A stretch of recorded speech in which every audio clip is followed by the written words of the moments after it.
Hello વિદ્યાર્થી મિત્રો, એજ્યુટેકનો ચેનલમાં આપનું સ્વાગત છે। આજે આપણે શીખીશું ધોરણ 8 વિષય ગુજરાતીની તારીખ 28/9/2024ના રોજ લેવાયેલી એકમ કસોટીની સંપૂર્ણ પ્રશ્ન બેંકનું સોલ્યુશન। વિદ્યાર્થી મિત્રો, અહીં આપેલી પ્રશ્ન બેંકમાં તમારી એકમ કસોટીના તમામ પ્રશ્નોના જવાબ મળી જશે। તો ચાલો શીખીએ તારીખ 28/9/2024ની એકમ કસોટી સોલ્યુશન।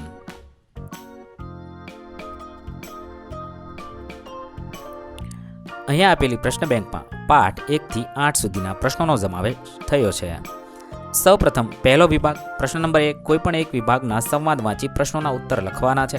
અહીં સંવાદ આપેલો છે, તે વાંચવાનો છે, સમજવાનો છે અને તે સંવાદને આધારે આપણે નીચે આપેલા પ્રશ્નોના જવાબ લખવાના છે। સવાલ નંબર 1, આ સંવાદમાં વપરાયેલા અંગ્રેજી શબ્દ શોધો। જવાબ થશે I am very hungry, late, call, oh, thank you. આ બધા અંગ્રેજી શબ્દ વપરાયા છે। બીજું, કીડી જમવામાં શાથી મોડી પડી? જવાબ થશે કીડી એની બહેનપણીના ઘરે આંટો મારવા ગઈ હતી, પાછી વળતી વખતે ખાંડ, બિસ્કિટ, ગોળ કે ચોકલેટ લેવામાં પડી। સવાલ નંબર 3, કીડીને ઘેર જવાની ઉતાવળ શાથી હતી? કીડીને ઘરે જઈને જમવાનું હતું અને તેની ટીમને લઈને જવાનું હતું, તેથી કીડીને ઘરે જવાની ઉતાવળ હતી। 4, મકોડીએ કીડીને શી મદદ કરવાનું કહ્યું? મકોડીને કંઈક ખાવાનું મળશે તો કીડીને મદદ કરશે। 5, પાછા આવતા વિચાર આવ્યો કે થોડીક જગ્યાએ જોઈને જાઓ। આ વાક્ય જેવો અર્થ ધરાવતો અન્ય વાક્ય સંવાદમાંથી શોધવાનું છે। વળતા થયું કે લાવને 2-4 ઠેકાણે જોતી જાઓ। આ વાક્ય તેના જેવું જ છે। ત્યારબાદ બીજો વિભાગ છે, તેની અંદર પણ ફકરો આપેલો છે। વેદ અને ધાર્મિકની ચર્ચા છે, તે વાંચવાની છે, સમજવાની છે અને તેના આધારે નીચેના પ્રશ્નોના જવાબ લખવાના છે। સવાલ નંબર 1, કોણે કોને શી મદદ કરી? વેદે ધાર્મિકને રમકડા બનાવવામાં મદદ કરી। સવાલ નંબર 2, વેદે ધાર્મિકને શું ધ્યાન રાખવાનું કહ્યું? શાથી? વેદે ધાર્મિકને પાણી પ્રમાણમાં જ લેવા કહ્યું, કારણ કે માટી વધારે ન હતી। 3, વેદ અને ધાર્મિકે રમકડા બનાવવા શી તૈયારી કરી? વેદ અને ધાર્મિક રમકડા બનાવવા માટીમાં પાણી નાખી ગારો બનાવ્યો। 4, વેદે માટીને બરાબર ગૂંદવાનું કેમ કહ્યું હશે? વેદે માટીને બરાબર ગૂંદવાનું કહ્યું હશે, કારણ કે માટીને બરાબર ગૂંદવાથી રમકડા બનાવતી વખતે રમકડા તૂટશે નહીં। 5, ધાર્મિકે કયું કામ પોતે કરી લેશે એમ કહ્યું? ધાર્મિક માટીને મસળીને ગૂંથવાનું કામ જાતે કરી લેશે। ત્યારબાદ વિભાગ ત્રીજો જોઈએ, તેની અંદર તન્વી અને ભાગ્યશ્રીનો સંવાદ છે, તે સંવાદ વાંચવાનો છે, સમજવાનો છે, તેના આધારે નીચેના પ્રશ્નોના જવાબ લખવાના છે। સવાલ નંબર 1, ભાગ્યશ્રીને શું જોવું ગમતું? ભાગ્યશ્રીને મેઘધનુષ જોવું ગમતું હતું। 2, તન્વીએ મેઘધનુષ વિશે કઈ બાબતો જણાવી? મેઘધનુષ ઉગમણી દિશામાં અને સાંજે જ રચાય છે। 3, મેઘધનુષમાં કેટલા અને કયા કયા રંગો હોય છે? મેઘધનુષમાં 7 રંગો હોય છે, જાંબલી, નીલો, વાદળી, લીલો, પીળો, નારંગી અને રાતો। 4, મેઘધનુષ ક્યારે અને કઈ દિશામાં રચાય છે? મેઘધનુષ ઉગમણી દિશામાં અને સાંજે જ રચાય છે। 5, મેઘધનુષ માટે બીજો કયો શબ્દ વપરાયો છે? મેઘધનુષ માટે બીજો ઇન્દ્રધનુષ શબ્દ વપરાયો છે। ત્યારબાદ પ્રશ્ન નંબર 2, કોઈ એક વિભાગના પ્રશ્નોના ઉત્તર આપો। અહીંયા દરેક વિભાગના જવાબ આપણે શીખીશું। પહેલો વિભાગ છે, 1, તમારી મહેનત ફળી છે એવું તમને લાગ્યું છે? ક્યારે? જવાબ થશે હા, મારી મહેનત ફળી છે એવું મને જ્યારે લાગ્યું ત્યારે હું શાળામાંથી આપેલા એક પ્રોજેક્ટ પર કામ કરી રહ્યો હતો। એ પ્રોજેક્ટ માટે હું ઘણી મહેનત કરી રહ્યો હતો, તેના માટે મેં ઘણો સમય આપ્યો હતો। જ્યારે અંતે એ પ્રોજેક્ટ સફળતાપૂર્વક પૂર્ણ થયો ત્યારે મેં એ પ્રોજેક્ટ મારા શિક્ષકશ્રીને બતાવ્યો, ત્યારે શિક્ષક મને શાબાશી આપી અને શાળા તરફથી મને પ્રોત્સાહક ઇનામ આપવામાં આવ્યું, ત્યારે મને લાગ્યું કે મારી મહેનત ફળી છે। 2, તમને કયું પ્રાણી પાળવું ગમે? કેમ? મને કૂતરા પાળવાનું ગમે, કારણ કે તેઓ સ્નેહાળ અને વફાદાર હોય છે। કૂતરા સાથે રમવું, પ્રવાસ પર જવું અને તેમની સાથે સમય વિતાવવો ખૂબ જ આનંદદાયક છે। 3, તમે ક્યારેય કોઈને મદદરૂપ થયા છો? ક્યારે? હું મારા મિત્રને મદદરૂપ થયો છે। એકવાર મારા મિત્રને ગણિતના દાખલા આવડતા ન હતા, ત્યારે મેં તેને શીખવાડ્યા હતા। આવી રીતે તમારે તમારી જાતે વિચારીને જવાબ લખવાના છે। અહીં આપેલા જવાબ માત્ર નમૂનારૂપ છે। 4, તમને ગમતા સ્થળ વિશે 4-5 વાક્ય લખો। મને તાજમહેલનું સ્થળ ખૂબ ગમે છે, તેની સુંદરતા અને ઐતિહાસિક મહત્વને લીધે વિશ્વભરમાં પ્રસિદ્ધ છે। સૂર્યના કિરણો તેને વિશેષ આકર્ષક બનાવે છે અને આ સ્થળની શાંતિ અમીર અનુભૂતિ આપે છે। તાજમહેલની આસપાસના બાગમાં ટહલવું, ત્યાંના મહેકતા ફૂલોની સુગંધ માણવું પણ ખૂબ જ આનંદદાયક છે, ત્યાં જવાથી માનસિક શાંતિ મળે છે। 5. તમે આત્મવિશ્વાસપૂર્વક કરેલ કોઈ એક કામ વિશે લખો. એક વખત મેં શાળામાં વક્તૃત્વ સ્પર્ધામાં ભાગ લીધો હતો અને એ સમયે મારા મનમાં થોડું સંશય હતો, પરંતુ મેં સારી તૈયારી કરી હતી અને પ્રસ્તુત વિષય પર સારું જ્ઞાન મેળવ્યું હતું. જ્યારે મેં તેના વિશે આપેલા સભામાં ભાષણ શરૂ કર્યું ત્યારે મારો આત્મવિશ્વાસ ધીમે ધીમે વધવા લાગ્યો. મારું ભાષણ સફળ રહ્યું. ત્યારબાદ બીજો વિભાગ છે, તેની અંદર આપેલા પ્રશ્નોના જવાબ શીખીએ. 1. તમારી માતા તમારી કાળજી શી રીતે લે છે?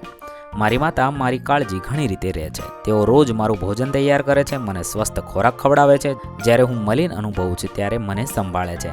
આ રીતે તમે તમારી માતા વિશે લખી શકો છો. બીજું છે, આપણને આપણા મિત્રો કઈ કઈ રીતે ઉપયોગી થાય છે.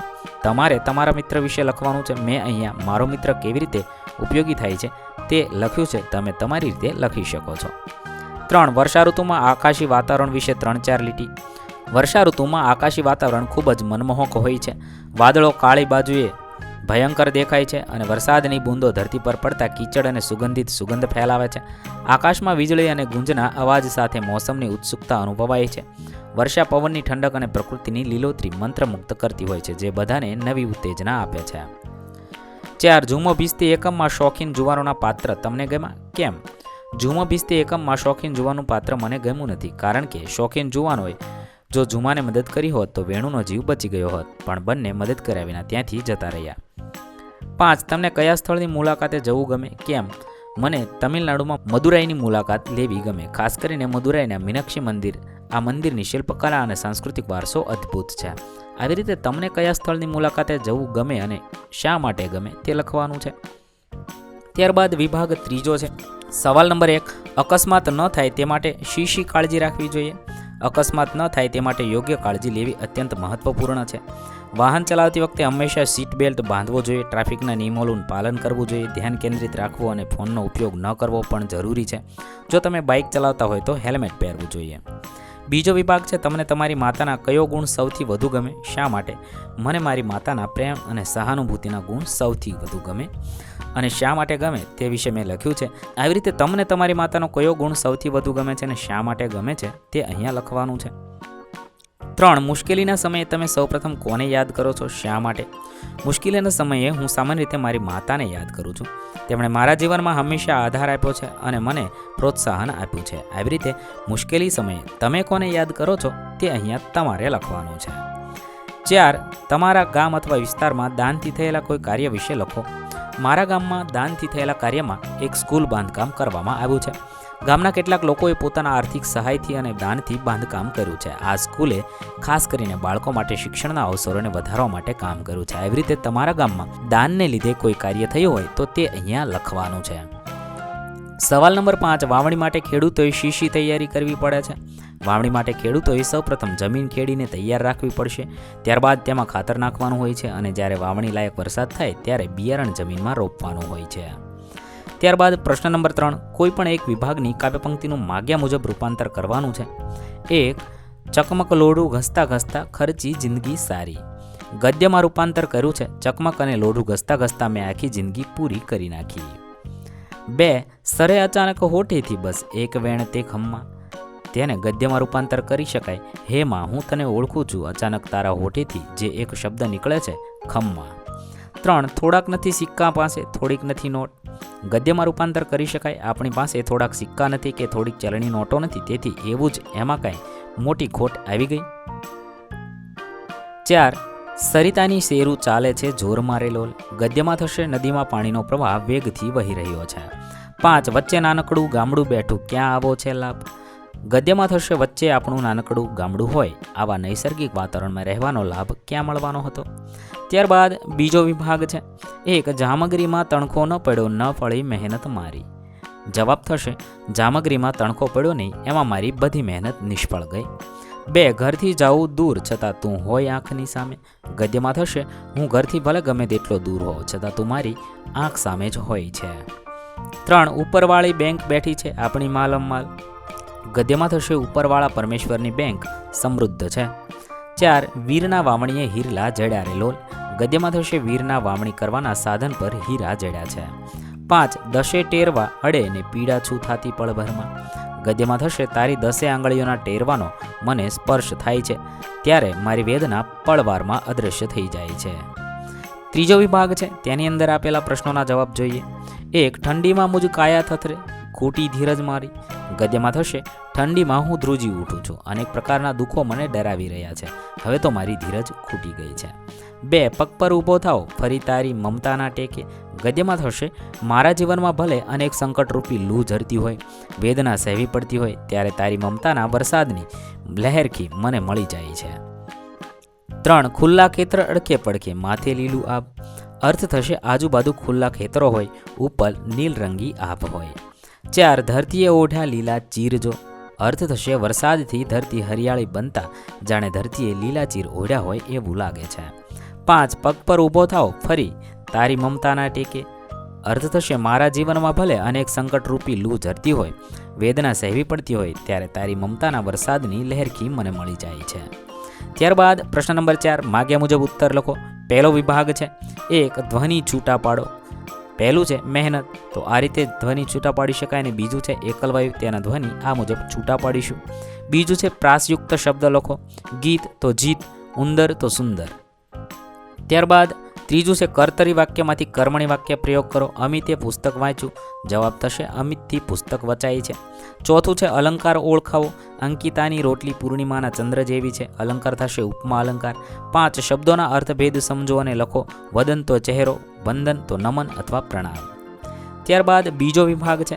પહેલું છે ધ્વનિ છૂટા પાડો. સૂરજ અને મિત્ર એ બંનેના ધ્વનિ છૂટા પાડે છે, આ મુજબ છૂટા પાડી શકો છો. બીજું છે પ્રાસયુક્ત શબ્દ લખો. રોટલો તો ઓટલો, આભ તો લાભ. ત્યારબાદ ત્રીજું કર્તરી વાક્યમાંથી કર્મણી વાક્ય પ્રયોગ.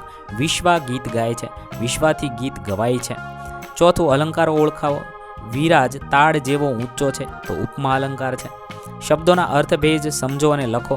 પૂર તો શહેર અને પૂર તો નદીમાં આવતું પૂર. ત્યારબાદ ત્રીજો વિભાગ છે. પહેલું ધ્વનિ છૂટા પાડો. ધીરજ અને ચોમાસું એના ધ્વનિ આ મુજબ છૂટા પાડીને લખી શકીએ.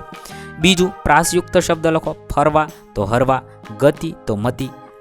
તમે આના સિવાયના અન્ય પણ પ્રાસયુક્ત શબ્દ લખી શકો છો. મેં અહીંયા જે શબ્દ લખ્યા છે એ જ લખવા જરૂરી નથી.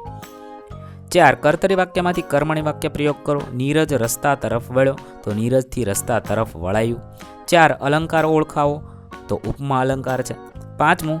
શબ્દોના અર્થભેદ સમજો અને લખો. વાર તો અઠવાડિયામાં આવતો એક દિવસ એટલે વાર, અને વાળ એટલે માથામાં ઉગતા વાળ. ત્યારબાદ પ્રશ્ન નંબર 5 આપેલ વિષય પર નિબંધ લેખન કરવાનું છે. પહેલો વિભાગ છે મારો પ્રિય મિત્ર. તમે તમારા મિત્ર વિશે નિબંધ લખી શકો છો. મેં અહીંયા નિબંધ લખ્યો છે તે તમે વાંચીને લખી શકો છો. વિડીયો લાંબો થવાને કારણે હું જવાબ વાંચતો નથી. તમે વિડીયોને પોઝ કરી જવાબ લખી શકો છો.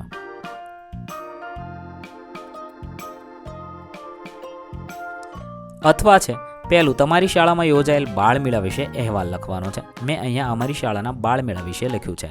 તમારે તમારી શાળાના બાળમેળા વિશે આ મુજબ લખવાનું છે.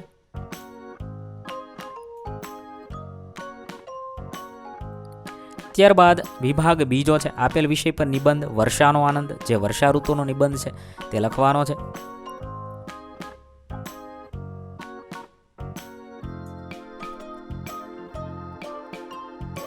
અથવા છે તમે કરેલા પ્રવાસ વિશે અહેવાલ લખવાનો છે. મેં અહીંયા એક પ્રવાસનું વર્ણન કર્યું છે. તમારે તમે કરેલા પ્રવાસનું વર્ણન લખવાનું છે.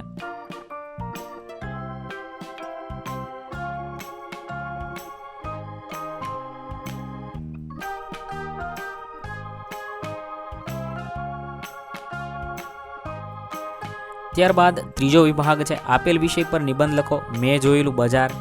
અહીંયા છે મેં એક બજાર વિશે લખ્યું છે. તમારે તમે જોયેલા બજાર વિશે લખવાનું છે.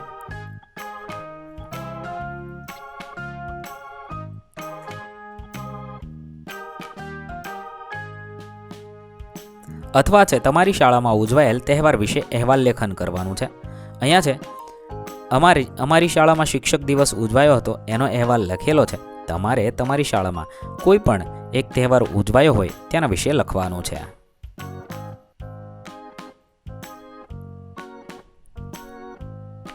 અહીં આપણી ધોરણ 8ની ગુજરાતીની એકમ કસોટી પૂર્ણ થશે. વિદ્યાર્થી મિત્રો, ધોરણ 8ની તમામ એકમ કસોટીના વિડીયોઝ આપણી ચેનલ પર ઉપલબ્ધ છે, જે તમે એકમ કસોટી નામના પ્લેલિસ્ટમાંથી મેળવી શકો છો. નવા વિડીયો સાથે ફરીથી મળશું. ત્યાં સુધી અલવિદા દોસ્તો. થેન્ક યુ દોસ્તો. એજ્યુકટેકનો ચેનલ તરફથી વિડીયો નિહાળવા બદલ આપનો આભાર. આવા બીજા વિડીયોઝ નિહાળવા માટે અમારી યુટ્યુબ ચેનલ એજ્યુકટેકનો અત્યારે જ સબસ્ક્રાઇબ કરો. આભાર દોસ્તો.